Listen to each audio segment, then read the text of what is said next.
Hi everyone, welcome to Lakshmi Putra Blogs Spoken English classes. Today we are going to learn about how to talk daily routine or regular routine in simple present tense. साध्या वर्तमान काळात दररोजच्या सवयी कसे सांगायचे अथवा कसे बोलायचे ते आपण आजच्या टॉपिक मध्ये पाहूया. चला बघूया. I wake up at 6 o'clock. मी 6 वाजता उठतो. I brush my teeth. मी दात घासतो.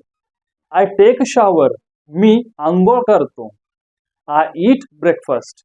मी नाश्ता करतो. I pack my bags. मी बॅग्स पॅक करतो. I catch bus. मी बस पकडतो. I go to school. मी शाळेला जातो. I attend all the lectures. मी सगळे लेक्चर्स अटेंड करतो. I ask questions to the teachers. मी शिक्षकांना क्वेश्चन विचारतो. I listen properly. मी छान ऐकतो.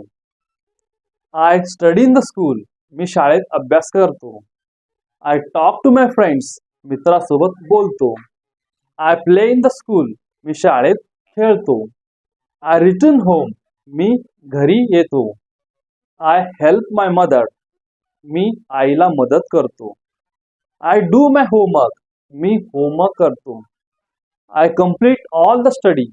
मी सगळा अभ्यास पूर्ण करतो. I have my dinner. मी जेवण करतो. I go to bed at 11 o'clock. मी 11 वाजता झोपतो. अशा पद्धतीने सिंपल प्रेझेंट टेन्स अथवा साधा वर्तमान काळामध्ये आपण आपले दररोजच्या सवयी अथवा रेग्युलर रुटीन सांगत असतो. जर मित्रांनो तुम्हाला व्हिडिओ आवडल्यास नक्कीच लाईक आणि सबस्क्राईब करा. धन्यवाद.